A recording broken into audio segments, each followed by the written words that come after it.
So let's move on to the bigger picture, the title race. So Liverpool won again, but only just.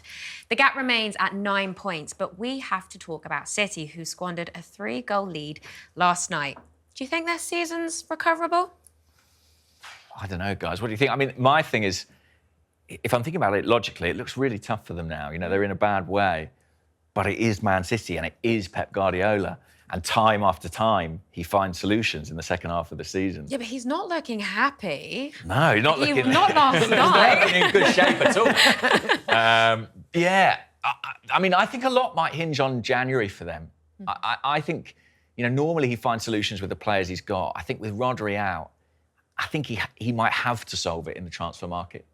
And if they can do something there, maybe they can turn it around. But it might be too late for them by then. I think this Sunday's huge. Liverpool game's absolutely massive, isn't it? I think they're playing kind of to keep their season, in the Premier League at least, alive. You know, I agree with that. I think we're so used to seeing Manchester City come from a position you go, well, it's fine, it's Manchester City. But at the minute, that just doesn't seem like it's happening. There's one or two issues with the team. They've got key injuries, Ruben Diaz being a big injury, Rodri, Haaland at the minute. I know he got another 2 last night, but he's almost...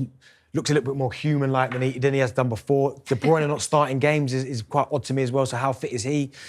And I just think it's going to get to a point where January, they don't usually do it, but they might have to go and buy a ready-made player, because usually if you look at Pep's kind of transfer system, he gets players that are on the cusp of being world-class, and then he turns them world-class. He never really goes out. I mean, Haaland's probably the alternate to that, where he's gone and got someone who's a ready-made world-class centre-forward, but usually changes them. I just wonder in January if he goes out there and goes, you know what, I need to find a ready-made, say, 2-3 superstars from somewhere, because at the minute, we all talk about how good their squad is as well.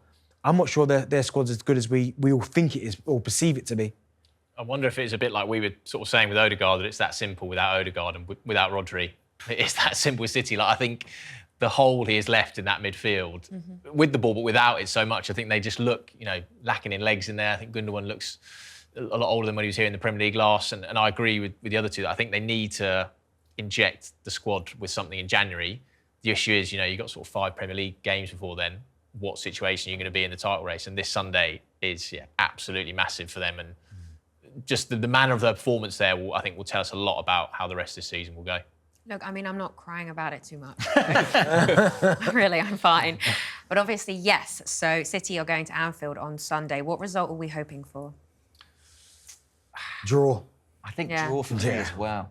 I know a lot of Arsenal fans. I mean, where are you, Simon? What do you think? I think Liverpool not winning, I think, would be the favourite. I think draw's best, but I think if City beat them and sort of reined them in, I think you'd still feel they're infallible. But I think if Liverpool win that game, that is going to be big for them. We talk about the momentum for City and issues that, but if on the other foot, if Liverpool win that, I mean, that would be big. Interestingly, I've spoken to lots of Arsenal fans who say, I want a City win. You know, we need Liverpool to start dropping points and City look vulnerable.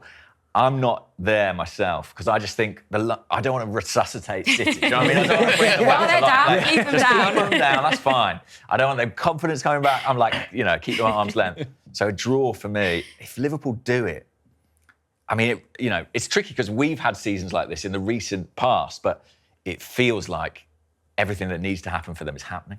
And if they win that one, it's going to do, wonders for their confidence. Because kind of everyone was saying, oh, they've started well, but who've they played? And this is their tough run. They're in it now. Yeah. They've come through it pretty well so far. They did all right against Arsenal, did all right against Villa. They've got City.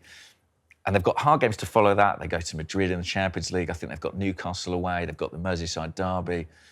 So another win for them would really set them up nicely for that period. Yeah, I think it gets to a point where the more they keep winning and collecting points, say, for instance, Arsenal, their record's going to have to, all of a sudden, got to be perfect. They have to start winning every single game, and it's like that brings pressure.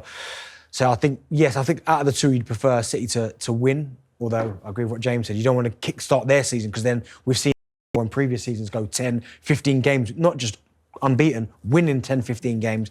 So I think draw would probably be the one you go, OK, you could probably live with that. Then Liverpool showed some weaknesses against Southampton. Does that give us any confidence then, or even a little bit, that they might start dropping points? It doesn't feel like it's going to be a sort of 90, 95-point season, I think. It doesn't feel like someone's going to run away with it. And I think there will be twists and turns, people dropping points. I think if this was City of old in Liverpool's position now, I think a lot of people would think the race is over. But this Liverpool team under Slot, we don't really know what they're going to be like when they get into the stretch, when they get into, you know, April, May time. So I think that's why for Arsenal, they should be hoping this title race and that, you know, they're definitely not out of it. I think the Southampton game as well for Liverpool was a classic example of they've got bigger games coming up, so maybe you take your eye off the ball a little bit against Southampton. But even as the game was progressing, at no point did I ever feel like Liverpool weren't going to win that game. At some point, Salah or one of their superstars would have turned up with something. But I just think they looked probably at, okay, we've got Madrid coming up, and then we've got Manchester City. And as players, sometimes you shouldn't do it. But psychologically, you just go, oh, we'll get past Southampton. We've got the next ones coming up. And maybe didn't give Southampton the respect they deserved, but still beat Southampton in second gear. Well, we've discussed this before, haven't we, about teams that are going in against certain clubs and maybe they take their eye off the ball because they think they can, but turns out actually maybe they shouldn't. Yeah, it's not even something you have control over. Do you know what I mean? No. It's kind of subconscious. Yeah. And we all do it in our lives. You know, we all think ahead to sort of what's next. I think Liverpool, like Arsenal, you know, if they lost one or two key players, then we might see a different face. We might see a different side of them. I wonder as well, some of the contractual situations they have, could they come into play in the second half of the season? The uncertainty over Mo Salah's future, you know, might that begin to have an impact on the pitch? It doesn't look like it right now. I'm clinging to anything I can. I'm desperate for them to slip up somewhere, yeah. Speaking these things into existence. Exactly, right. That's what we do on this show. We speak things into existence. Right. Whatever we say. Well, Mo Salah is making waves, isn't he? So you never know. He's just dropping little bombs here and there in the press. So you can sign a pre-contract somewhere, you know, then he's like phoning it in. He's not bothered. He knows he's got somewhere lined up for the move. Come on, Mo. You know, it makes sense. And Arsenal had that contractual stuff before, didn't they? I think of the past with Aubameyang, Alexis Sanchez, Ozil and Ramsey. They know what it is like. And I think it will be interesting if we get beyond January when he can speak to other clubs abroad and nothing's signed, because it's all great at the moment. But if Liverpool had a blip and then Salah's not signed, you know, the mood can shift quickly. So now let's move on to our next game. We make the short trip across town to the London Stadium on Saturday evening. Joining us now to discuss a huge London derby are Nicky Hawkins from West Ham Fan TV and the Sun's reporter, Andy Dillon. So welcome both of you to Inside Gooners. Hello. Thank you very much. Thanks for having us. So, Nicky, first of all, we have to ask, where do Arsenal rank on your most hated teams? Because it seems to differ from West Ham fan to West Ham fan.